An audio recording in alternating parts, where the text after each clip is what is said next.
एक पत्रकार जो साइकिल पर चलता था, राजनीति की ओर अपने कदम बढ़ाता है, पार्षद का चुनाव लड़ता है।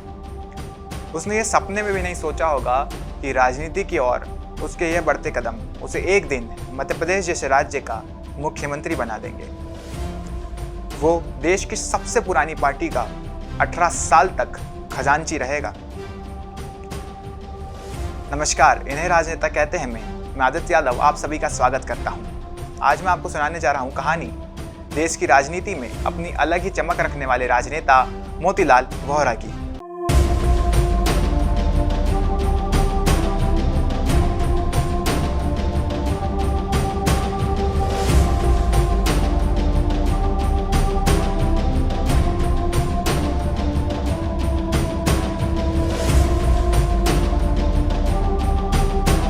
मोतीलाल वोहरा का जन्म 20 दिसंबर 1928 को राजस्थान के नागौर जिले में हुआ था, लेकिन उनके जन्म के कुछ समय बाद ही वोहरा का परिवार आज के छत्तीसगढ़ यानी तब के मध्य प्रदेश में रहने आ गया था। वोहरा ने अपनी पढ़ाई रायपुर और कोलकाता में पूरी की।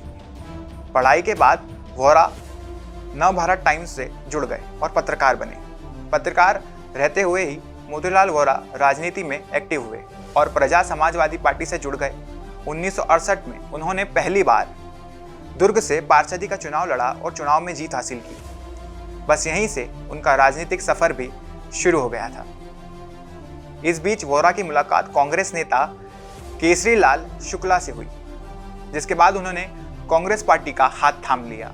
1972 में मोतीलाल वोहरा कांग्रेस के टिकट पर विधानसभा का चुनाव जीतकर पहली बार विधायक बने, जिसके बाद 1977 और 1980 के चुनाव में भी वोहरा ने जीत हासिल की। जिसके बाद तत्कालीन मुख्यमंत्री रहे अर्जुन सिंह ने उन्हें अपनी कैबिनेट में शामिल किया। अब 1985 में चुनाव हुए जिसमें कांग्रेस को जीत हासिल हुई, लेकिन इस जीत के बावजूद राजीव गांधी ने अर्जुन सिंह को सीएम के पद से इस्तीफा देने के लिए कहा और साथ ही कहा कि वे अपनी पसंद का अगला मुख्यमंत्री और प्रदेश अध्यक्ष भी चुन ले।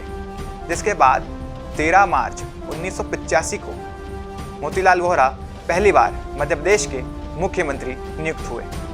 लेकिन फिर 1988 में अर्जुन सिंह मध्य प्रदेश की राजनीति में पुनः वापसी करते हैं, जिसके बाद मोतीलाल वोहरा को मुख्यमंत्री के पद से इस्तीफा देना पड़ता है और फिर कांग्रेस पार्टी उन्हें बतौर राज्यसभा सांसद के रूप में चुनती है और कांग्रेस की केंद्र सरकार में उन्हें परिवार कल्याण मंत्री बनाया जाता है।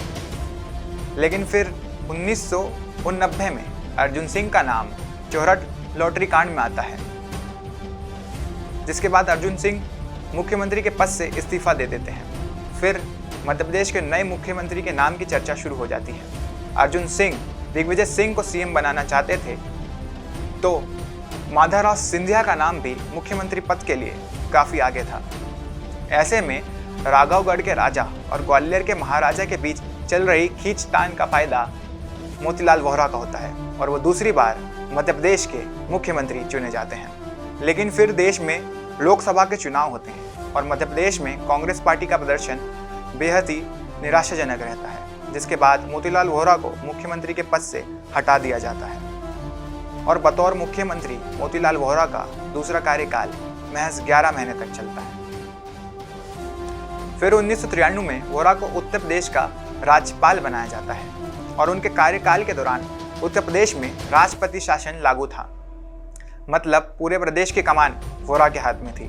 फिर 1998 में वोहरा लोकसभा का चुनाव भी जीतते हैं। बाद में कांग्रेस पार्टी मोतीलाल वोहरा को कोषाध्यक्ष की जिम्मेदारी सौंपती है और वह 18 साल तक इस पद को बखूबी संभालते हैं। 21 दिसंबर 2020 अपना 93वां जन्मदिन मनाने के एक दिन बाद ही मोतीलाल वोहरा दिल्ली में अपनी अंतिम सांस लेते हैं। मोतीलाल वोहरा की राजनीतिक विरासत को अब उनके बेटे अर्जुन वोहरा आगे बढ़ा रहे हैं, जो कि छत्तीसगढ़ के दुर्ग से विधायक हैं और वह 3 बार कांग्रेस पार्टी से विधायक रह चुके हैं। इन्हें राजनेता कहते हैं कि इस एपिसोड में बस इतना ही। मध्य प्रदेश के राजनेताओं की कहानी जानने के लिए देखते रहिए MP न्यूज़।